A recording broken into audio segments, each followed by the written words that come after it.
So hey everyone, welcome back to Boost Your Roblox Performance. I'm Josel and this is our episode 3 and we will give you simple tricks to boost your FPS without upgrading your PC, boost your Roblox performance and simple fixes for smooth gameplay.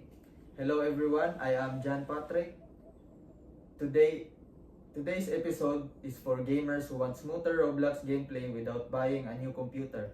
That's right, we'll share simple tricks to boost your FPS, reduce lags and improve performance using easy and free methods. If your Roblox freezes, slatters, or suddenly drops FPS during games, don't worry because these tips are easy to follow. So tip number 1.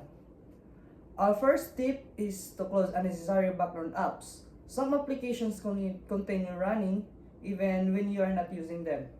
Apps like browsers, music players, or game launchers can use a lot of RAM and CPU power.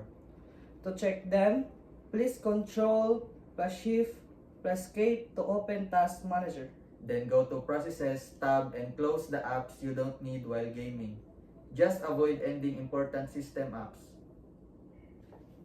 Tip number 2. Second tip is disable startup programs. These are apps that automatically open when your PC starts, and they can slow down your computer. Open Task Manager again and then click the Startup tab. Disable apps that are unnecessary so your PC can focus more on gaming performance. Tip number 3. Clean temporary files. Another easy trick is cleaning temporary files. Over time, temporary files build up and may affect your computer's speed. Press Window plus R, then type %temp% and delete the files inside the folder. You can also use this cleanup for safer and faster cleaning. So tip number 4. Update graphics drivers.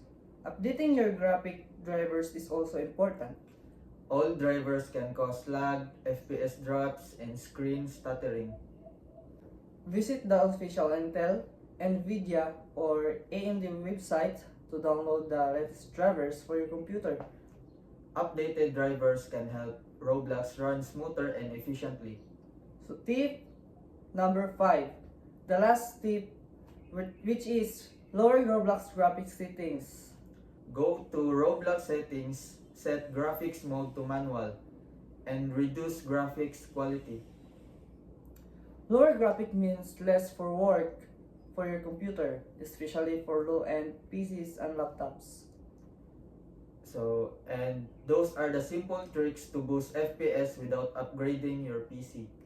These methods are free, easy, and very helpful for smoother Roblox gameplay. Try these tips and see which one works best for you. Thanks for listening to Boost Your Roblox Performance. Bye, Bye, gamers! gamers!